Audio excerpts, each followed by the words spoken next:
Make a V. Repeat after me. V. V. V. V. For. Vermont. Vermont. Does that feel good? Yeah. Let's try it again. Ready? V. V. For. Vermont. Vermont. Let's do it together on 3. 1, 2, 3.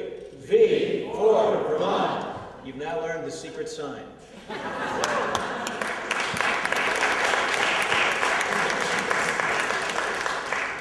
So whenever you see each other on the street, here in Montpelier, or in Mad River, or in Brattleboro, or up in the Kingdom, or down at Bennington, or Ethan Allen Country, or wherever you may be, greet each other with the secret sign. V for Vermont, which happens to be the title of our brand new issue, Vermont Commons. They're available for free on the table today.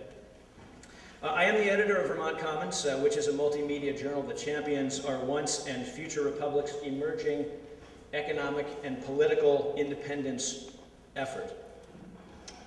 For close to 4 years, we've been writing about the nuts and bolts of economic independence, much of which we've talked about here today, the promise of renewable energy, food sovereignty, homestead security, an educational system that honors our children, a working and entrepreneurial landscape that can provide meaningful employment for all Vermonters. And we've been writing about political independence, about the possibility that one day Vermont may help lead the way to a reinvention of the United States as the untied states.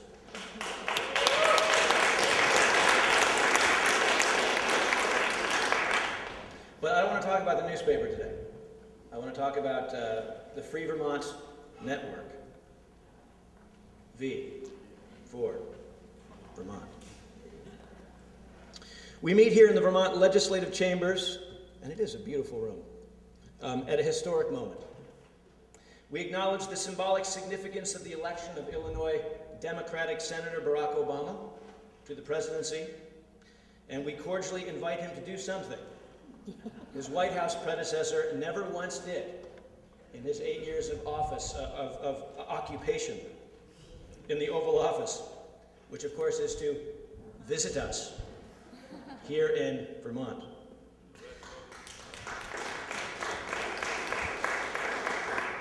We also acknowledge that in significant matters of substance, the United States is no longer a workable republic, but an unfixable empire, unaccountable to its own citizens. Some hard questions for the United States government as we consider the message of hope and the promise of change. Will an Obama White House and the United States Congress deal honestly, decisively, and proactively with the twin 21st century challenges of global peak oil and global climate change? We in Vermont hope that they will.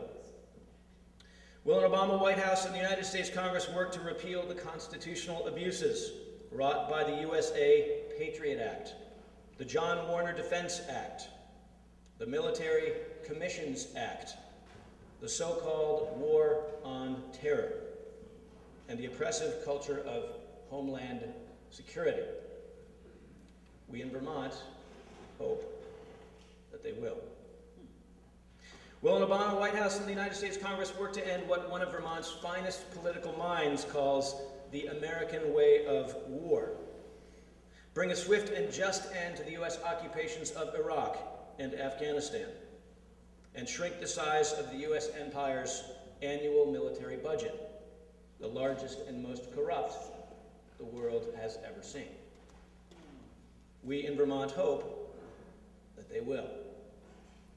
Will an Obama White House and the United States Congress work to undo the rampant national voting fraud brought about as the result of congressional passage of the so-called Help America Vote Act of 2002, which mandated the deployment of electronic voting machines in states across the continent, leading to wholesale national election theft over the past 10 years? We in Vermont hope that they will. And I would be remiss if I didn't point out Jim Hogue, who's in the room with Vermonters for Voting Integrity, who's actually drawn a line in the sand with legislation designed to keep those voting machines out of our once and future republic.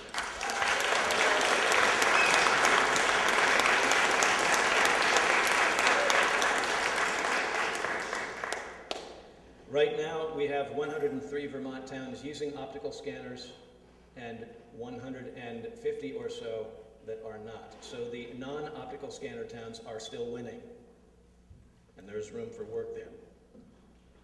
Will an Obama White House and the United States Congress work to hold the global corporate bankers to account in the wake of the so-called free market bailout?